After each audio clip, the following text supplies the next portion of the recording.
Okay, so the idea here, um, sticking to the same topic, if you want to just following through. This is part three of using food as a spiritual vehicle to get you to the next level.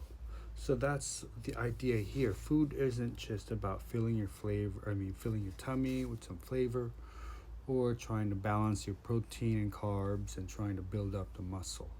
It's also building up, uh, you know, um, emotional resilience, spiritual growth, and the brain flexibility, or there's that plasticity too.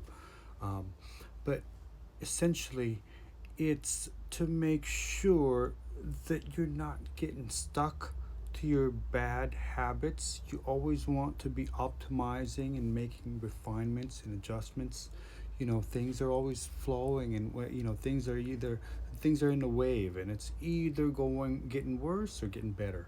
So you're always refining and fine tuning, even with your diet and with your exercise, even with the method. In martial arts, people do cross training. It's to develop uh a more better balance of you know to make sure that you don't have the blind spots, or like the weak dips in the immune system where you can get hit. So it's making sure you have a broader spectrum of protection. Your immune system is you know all ready all from end to end, and you're not deficient in any one aspect, in a mineral vitamin sense, or in an educational aspect, in the educational sense, or in the sense of wisdom or information that needs to be filled, uh, in order to get to the next step, or to complete the cycle, to make sure that you feel content and satisfied, or when the point inside, okay, that's like proven that it indeed does work for you, for your own body, your own intuition, because this is about you going deep within, not just introspection and retrospection of the thoughts, but it's generally uh, a checkup as you do, the detoxification of your purification uh, diet. You are inevitably going to be refining it and making a checklist. You take out the waste, and you get only, the cleaner and cleaner, more refined, better and better quality stuff. That goes with your superfoods, and that goes with your the thoughts. It becomes more and more uh, concentrated, and crystallizing, and or more, it has more of an emotionally positive impact. You know what I mean? So yeah, and it has a more sustainably positive emotion as well too. I mean, now I'm like resilient. I mean, the world can come crashing outside of me. I mean, look at me. A couple of weeks ago, I had my, you know,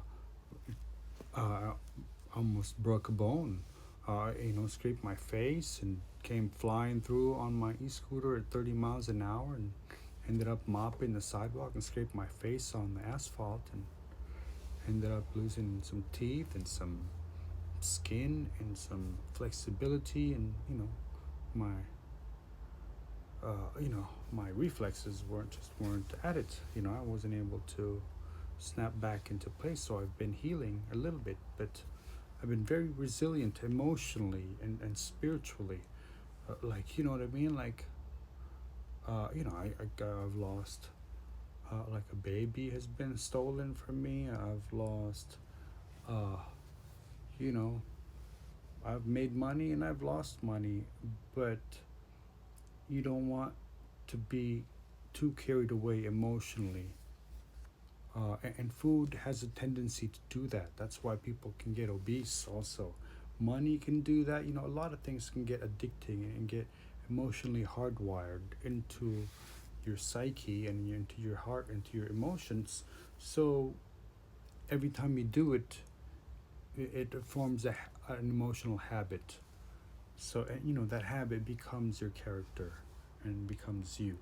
So, the same with food. That's why we have to take a pause and reflect. Hey, is it fighting back? Is it, maybe it's screaming, it's saying something. Maybe it's not really food.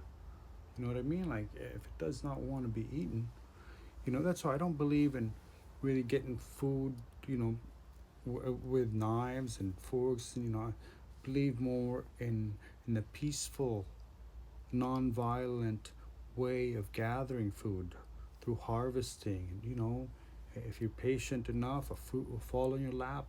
If you sit under a tree long enough, and it'll be by your footsteps or within reach, and or it's a good climb, but it's doable, and there are no real dangers to your life when you're trying to get food into your tummy. You don't have to kill life in order to gain life. You don't have to murder to gain life, okay? Especially in an optimized way. You have the freedom to do so, and whatever avenue you justify it.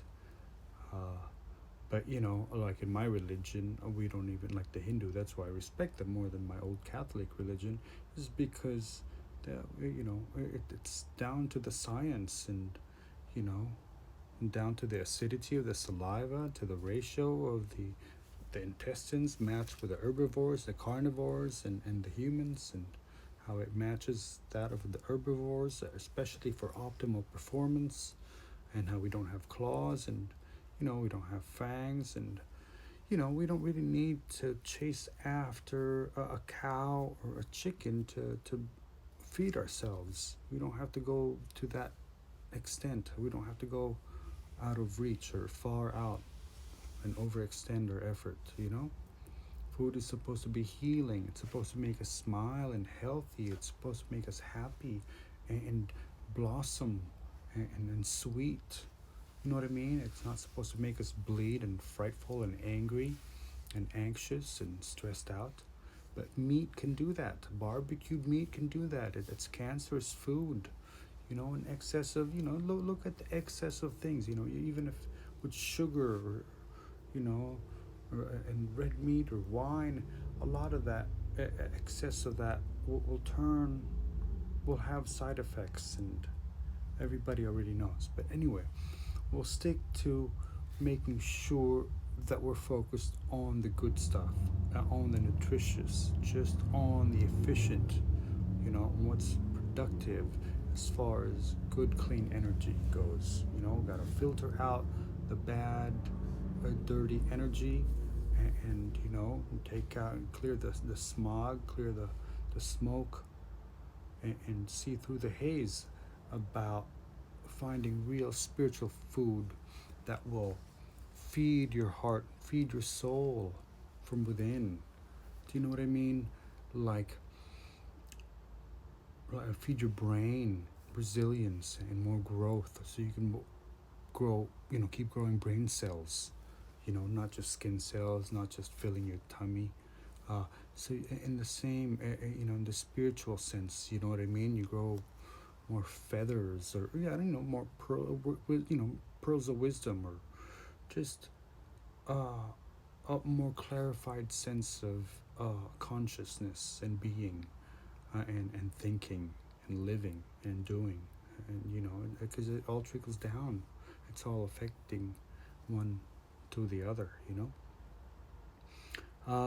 So yeah, in the same sense, when hurt people hurt other people, it carries on. Same with your food. Good people, happy people will also rub off on you, and it's a contagious vibe. You'll just become happier, or just become more of a solid character and not shady, when you hang around transparent people, people who have nothing to hide. You know what I mean? Genuine people. So same, stick to real food, true food, and you'll find your true soul to come out. Your true emotions will come out better. You're not carried away of just the flavor and the emotions, okay? So, yeah, God bless you. Namaste.